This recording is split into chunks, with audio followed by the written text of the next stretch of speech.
హుజురాబాద్ నగరంలో మరి walkers association మిత్రులతో మాట్లాడాలని చెప్పేసి మేము ఉదయపూట 5:30కి ఇక్కడికి వచ్చేసి వాకర్స్తో మరి మాట్లాడడం జరిగింది. కౌశిక్ రెడ్డి గారు చాలా విషయాలు మీ ముందు ఇప్పుడు ప్రస్తావించారు. ఒకే విషయం చెప్పదలుచుకున్నాను నేను. ఒక పార్లమెంట్ సభ్యుడికి దేశం కోసం, రాష్ట్రం కోసం, తన నియోజకవర్గం కోసం, అభివృద్ధి కోసం తపన పడాలి. నేను కరీంనగర్ పార్లమెంట్ నియోజకవర్గ పార్లమెంట్ సభ్యుడిగా 2014 నుండి 19 వరకు నేను పనిచేశాను. తెలంగాణ రాష్ట్రం అప్పుడే ఏర్పడ్డ రాష్ట్రంలో తెలంగాణ లోపల జాతీయ రహదారులు కావాలని చెప్పి పట్టుబట్టి ఇవాళ జగిత్యాల, కరీంనగరు, అదేవిధంగా హుజురాబాద్ మీదుగా వరంగల్ దాకా నేషనల్ హైవే పనులు వేగవంతంగా జరుగుతున్నాయి. ఆ రోజు సర్వే కానివ్వండి, దాని రీఅలైన్మెంట్ కానీ అవన్నీ కూడా రైతులతోని నేను ప్రత్యేకంగా కొన్ని కిలోమీటర్లు కూడా నడవడం జరిగింది ఆ రోజులలో. దీనికి ఎవరి సర్టిఫికేట్ నాకు అవసరం లేదు. బహుశా ఇప్పుడు పార్లమెంట్ సభ్యుడు పనులు అవుతున్నాయి, కానీ ఆ రోజు మేము శాంక్షన్ చెప్పించి టెండర్లు ప్రాసెస్, ల్యాండ్ ఎక్విజిషన్ ఆ తతంగం అంతా 4-5 సంవత్సరాలు పట్టేది. తర్వాత ఎవరు మమ్మల్ని అడగలేదు. ఎల్కతుర్తి నుండి హుస్నాబాద్ మీదకి వెళ్ళి, సిద్దిపేట మీదకి వెళ్ళి, రామాయణపేట, పిట్లం, నిజంగా అక్కడ ట్రాఫిక్ కూడా లేదు, కానీ వెనుకబడ్డ ప్రాంతం కాబట్టి అక్కడ జాతీయ రహదారి కావాలని చెప్పి పట్టుబట్టి అది చేపించారు.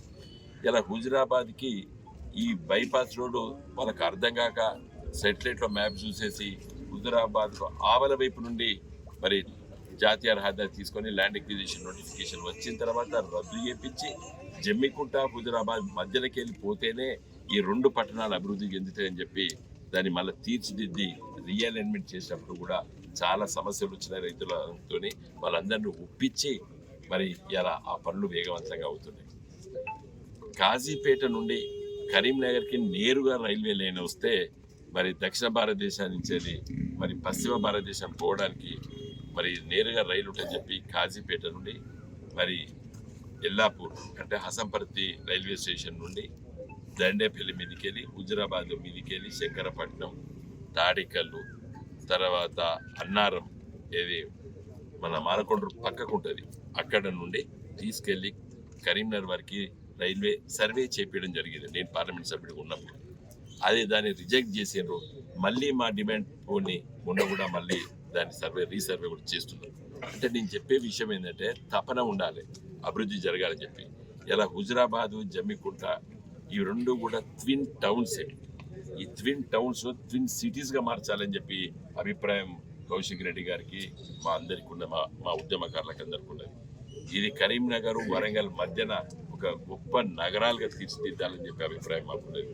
దాంట్లో భాగంగానే మరి కేసీఆర్ గారిని, కౌశిక్ రెడ్డి గారు గెలిచిన వెంటనే మరి మేము ఈ పనులన్నీ కూడా మొదలు పెట్టించినాం. వారు ఎమ్మెల్సీ ఉన్నప్పుడు కేసీఆర్ గారి దగ్గరికి వెళ్ళి 10 కోట్ల రూపాయలు శాంక్షన్ చేయించినండి. ఈ గ్రౌండ్కు 10 కోట్ల రూపాయలు. మీ పనులని చూడండి ఎంత మంచిగా స్లాబ్ దానికి వచ్చినాయి. ఆడ పిల్లర్స్ వేసినారు. ఈ 4 నెలల లోపల 4 సిమెంట్ బస్తాలు కూడా కలపలేదు. 4 నెలల కాంగ్రెస్ ప్రభుత్వం లోపల 4 సిమెంట్ బస్తాలు కూడా కలుపుతలేరు. అన్నిటినీ ఆపేసింది కాంగ్రెస్ ప్రభుత్వం. ఎందుకు ఆపిందంటే జవాబు లేదు. అంటే కౌశిక్ రెడ్డి తీసుకొచ్చాడు కాబట్టి ఆపాలి. కక్ష సాధింపు చర్యలు తీవ్రంగా ఖండిస్తున్నాం. ఇవన్నీ కూడా పనులు జరగాలి. మేము వెంటనే రేపు పార్లమెంట్ ఎన్నికలు అయిపోయిన తర్వాత కౌశిక్ రెడ్డి గారు, నేను వెళ్తాము, పట్టుబడతాము. దెబ్బన వాళ్ళకి దీనికి ఏదైనా కుర్రీలు పెడితే హైకోర్టులో కూడా కేసేసి ఈ పనులు వేగవంతంగా అయితే చేస్తాము. ఆ కాంట్రాక్టర్ ఎవరో మాకు తెలియదు. కాంట్రాక్టర్ కూడా భరోసా ఇస్తాం, పనులు చేయవేసే విధంగా చేస్తాము.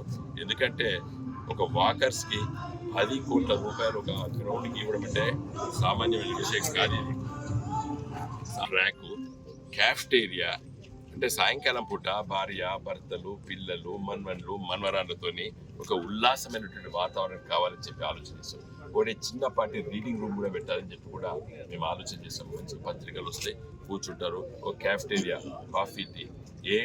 హైదరాబాదు, బొంబాయి, ఢిల్లీ, కలకత్తా, చెన్నై లాంటి మహానగరంలో ఉన్నటువంటి పౌరులే ఎంజాయ్ చేయాలా? హుజురాబాద్ లాంటి పౌరులు ఈ సౌకర్యాలు వద్దా అనే ఆలోచనతో మేము ఉన్నాం. కాబట్టి దయచేసి మిత్రులు నేను అడిగేది ఏంటంటే, అభివృద్ధి కావాలంటే నన్ను గెలిపియండి.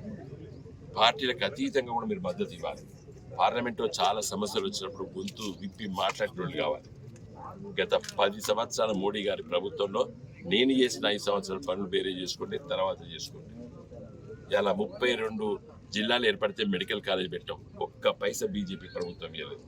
ఇలా ప్రతి కొత్త జిల్లాకు జాతీయ మన కేంద్ర ప్రభుత్వం పార్లమెంట్ చట్టం చేసింది, నవోదయ విద్యాలయాలు రావాలి. ఒక్క నవోదయ విద్యాలయం అసలు బండి సంజయ్ గారు గుడికి బడి రెండు ఏది లేదు, గుడి చేయలేదు, బడి చేయలేదు.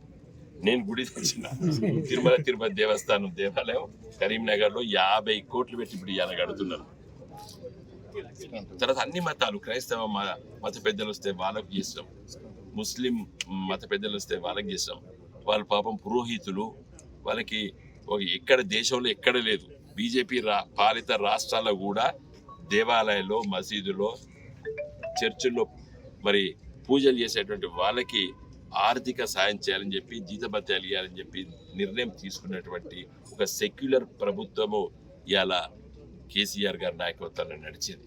కాబట్టి ఇక్కడ ఉన్నటువంటి మేధావి వర్గాలారా నేను అందరికి కోరేది ఏంటంటే, దయచేసి మీరు నాకు మద్దతు ఇవ్వండి. హుజురాబాద్ నియోజకవర్గాన్ని నేను, కౌశిక్ రెడ్డి గారు దీని ఒక బ్రహ్మాండమైనటువంటి నియోజకవర్గంలో రాష్ట్రంలో అభివృద్ధి చేసే నియోజకవర్గంగా మేము చేస్తాము. కేంద్రంలో ఎవరు అధికారంలో ఉన్నా కోట్లాది రూపాయలు తీసుకొచ్చేటువంటి శక్తి నాకున్నది.